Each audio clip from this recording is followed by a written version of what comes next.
All right, class, we're going to start 5.4 notes. 5.4, we introduce imaginary units and complex numbers. You have never heard of imaginary numbers yet. Today is the first day for that, unless you have taken Algebra 2 in the past. So we're going to introduce those and talk about what a complex number is. So an imaginary unit is something different. Like we said, not all quadratic equations have real number solutions. And this is why we need to have an imaginary unit. And the imaginary unit we will call I. All right. And what this is if you think about an equation like x squared equals negative 49, right? How would you solve this equation? Well, we talked in the section before this that to get rid of a squared, you would take the square root. So if you take the square root, you get the square root of x squared equals the square root of negative 49, right? So what this would result in is x equals plus or minus the square root of negative 49. And I want you to think, what is the square root of negative 49? Okay, and some of you might be thinking, well, it's 7. All right, well, if the square root of negative 49 is 7, that would mean that 7 squared equals 49. Or negative 49, which is not true. It's equals positive 49, not negative. Well, then you might be thinking, all right, well, it's got to be negative 7. So if you take negative 7 and you square it, negative 7 times negative 7 is also 49. So neither 7 nor negative 7 work out. So that's why we have to talk about this new unit. I, like we said, is the imaginary unit. And I equals the square root of negative 1. Okay, the imaginary number is the square root of negative 1.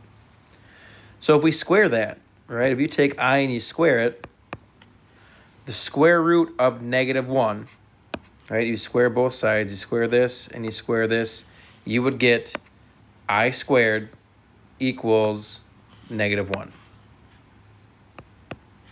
Okay, so that's what the imaginary unit is. I is the square root of negative 1. I squared is negative 1. So the imaginary unit I can be used to write the square root of any negative number.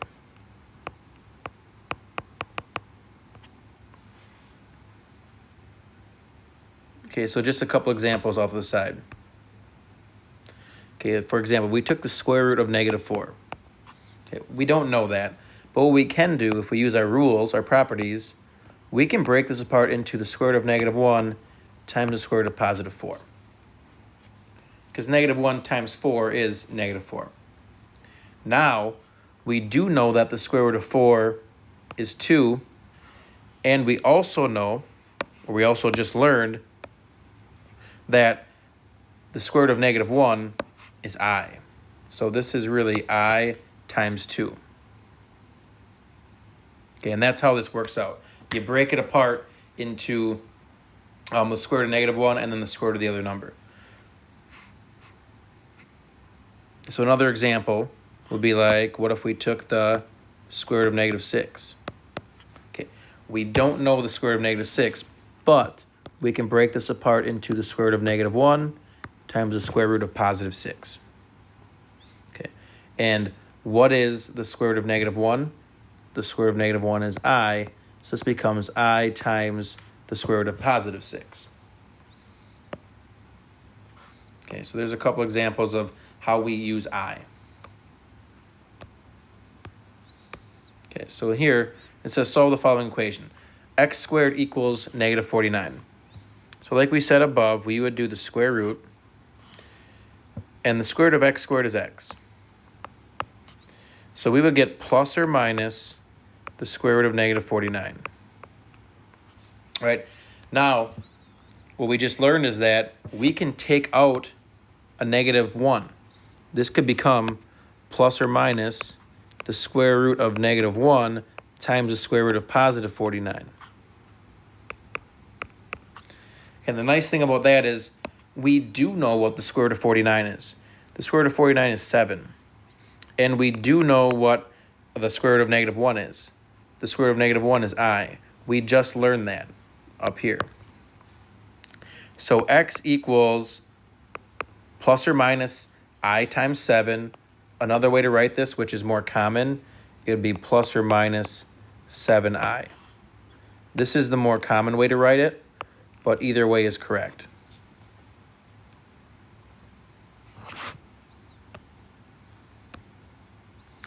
Number 2, for solving for x squared. The first thing we have to do is get rid of that 26, so minus 26. 2x squared equals -36. Okay, next, we gotta divide by 2 to cancel out the 2. X squared equals -18.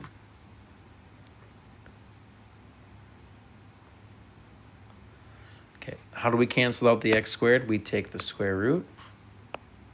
So now we have a square root of a negative. At this point right here, you should be thinking, all right, I got a negative inside of a square root. We have to use I to get rid of it. So we end up with x equals plus or minus. Okay, I'm going to take out a -1, or use -1, and then we have positive 18 left over. So it's -1 times positive 18. Now, we can break that down even further. 18 can be broke apart into a perfect and a non-perfect. 9 times 2. So if you look, if you take -1 times 9 times 2, you're going to get -18, right? And the reason we did this is because square root of -1 is I, square root of 9 is 3, and then this square root of 2 just stays at the end. So this is your answer. How I would write it, I would put plus or minus 3i square root 2. This is the way that I would write it. However, this is okay as well. What I tend to do is put the square root last, and then the I would go in front of it, and then whatever number you have, what coefficient would be in front of that. So that'd be 3i square root 2. It's okay to put I times 3 times square root 2, but the blue box is technically how I would write it, but they're both correct. Okay. And we're going to cover one more part today. I'm going to break this part into 2 sections.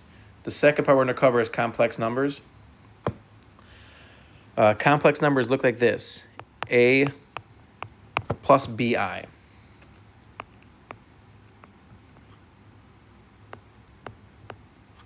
Oops, I wrote a little too fast there.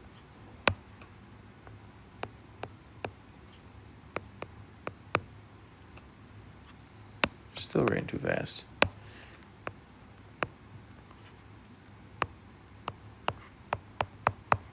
Okay, so complex numbers look like this. It's a plus bi, where a and b are both real numbers. Could be like a 7 or an 8 or a 10 or -4. Could be any real number. And then there's 2 parts. A is the real part, and bi is the imaginary part, right? The part with I is the imaginary part. So in the first one, 6 plus 5i. The real part is 6. The imaginary part is 5i. In the middle one, we have just 8i. So the real part, you're probably wondering, well, there is no real part. There actually is. This is really 0 plus 8i. So the real part is 0, and the imaginary part is 8i. For the last one, it looks like there's no imaginary part, but really there's a 0i. There's no imaginary part or no imaginary number there, so it's really 0i. So the real part is 23, and your imaginary part technically is 0i, or there's no imaginary part, so we'll call it 0. Okay, so the real and the imaginary part. Hopefully we can identify those well. And then we have a graphing complex numbers. So how we would graph this is on our coordinate grid, the x is like the real part, and the y is like our imaginary part. So like in number 1, the x would be 3, the y would be -2. So if we graph that, 3, -2 will be right here. This point would be 3 minus 2i. The second one, the x is -4, the y is 1. So this point would be left 4, up 1. So this would be -4 plus I. And then lastly, again, the 3i is really 0 plus 3i. So the ordered pair would be 0, 3. So that's how you graph that part.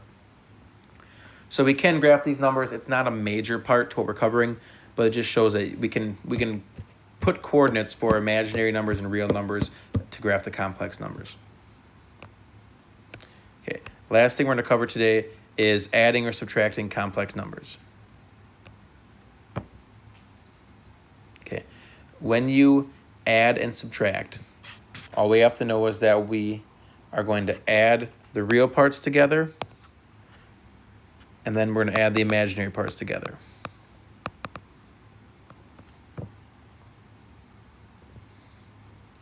So the real parts go together and imaginary parts go together. We put them together separately. So in number 1, what we have is 4 plus I plus 3 plus 12i. Right? They're both in parentheses, but really there's nothing in front besides a 1. So when we combine these, 4 plus 3 is 7. And if we have I plus 12i, we get 13i. So that's what we'd end up with, 7 plus 13i. It's basically combining like terms. Okay, if you have 1i plus 12 i's, you got 13 i's. Oh, and by the way, the real part always comes first. The imaginary part will come second. In number 2, it's 12 plus 5i. But now we have a minus 7, and it's minus -4i, which is really plus +4. So it's kind of tricky when there's a minus sign. You got to be careful of this. When there's a minus sign, you have to basically distribute the negative. So it's -7, and it becomes +4. So 12 minus 7 is 5. And 5i plus 4i is 9i. So it's 5 plus 9i. And that's our final answer.